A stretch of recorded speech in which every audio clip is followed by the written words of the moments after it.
bàbá ìdẹ̀rẹ̀ máa ṣètùtù ẹ̀ fún yín dárakọ̀. sí David Ọlábọ̀dé Ọlábánjí. sí David Ọlábọ̀dé Ọlábánjí.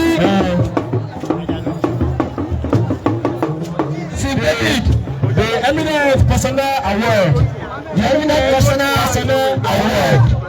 David personality award. David Ọlábọ̀dé Ọlábánjí. David Ọlábọ̀dé Ọlábánjí. Chief Michael Ayanda Adewara. Chief Michael Ayanda Adewara. Chief Michael Ayanda Adewara. Followed by Chief Michael Ọdẹwọlé Táíwò. Àwọn bàbá méjèèjì. Àwọn méjì bí ọmọ ìyá. Àwọn táyé káyìndé àgbàlagbà tá a ní ilẹ̀. Ẹni èjì ẹ̀ máa gbọ̀. Chief Michael Ayanda Adewara. Michael àti Adewara. Michael Ọdẹwọlé Táíwò. Babalajo of Asia. CEO of Aki Embassy International Hotel. Kabarata.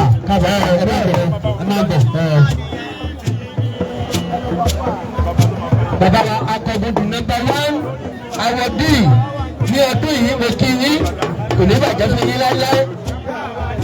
Ọlọ́run bá mi ní gbà wá lọ́wọ́ ní bàbá. Bàbá wa ti Emmanuel Ògbó Adé Ìdílẹ́yìn. Ok, bàbá. Ti Michael Ayanda Adewara.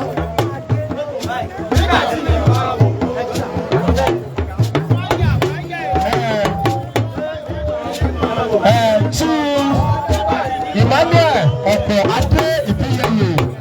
Bàbá wa ti Michael Chief Emmanuel Ọ̀pọ̀ Adé Ìbíyẹyẹ. That's Humanity Award. Kí ẹnìkejì wọn tó máa tẹ̀lé wọn máa ní àwẹ̀. David Michael Ọlábọ̀dé Ìbíkúnlé Baálẹ̀ níṣìírí náà. Babalájé ìlú èsì ẹ kú oríire lónìí. Oríire náà ní bàjẹ́. Ọlọ́ọ̀bá mi nígbà yàgbà lọ́wọ́ yín. Ọ̀gá àgbàlagbà mi nígbà káwé. Oríire ló dé ọmọdé ṣe bá gbàlagbà ṣe. Làdàdà lẹ́yìn. Làdàdà lẹ́yìn. Bàbá wa Adéwàrá. Ṣèṣì báyìí, ó ti yà àwọn èèyàn mọ rírì. Bàbá wa Adéwàrá. Adéwàrá. Ọ̀rẹ́ babalájé ìlú Mẹ́sàn-án ìlú ọ̀sẹ̀. Nígbà tí yóò fi àgbẹ̀ ọ̀pọ̀ ní gẹ́gẹ́ bẹ́ẹ̀ ṣe wà pé ọ̀yọ́ bá kẹ́hìndé lọ́dún. Gẹ́gẹ́ bí ṣe mọ̀ pé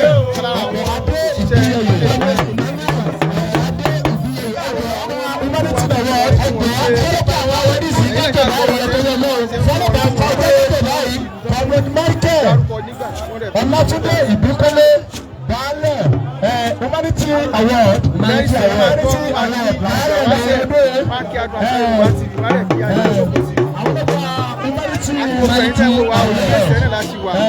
of 2024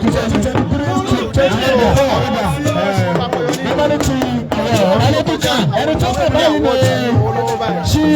ni Chief Mrs. Abigail Ajayigbe Oyinloye Ṣéyẹ́fù Mrs. Abigail Ajayigbe Oyinloye Oyinlọlá ẹ̀dàpọ̀ Oyinlọlá àgọ́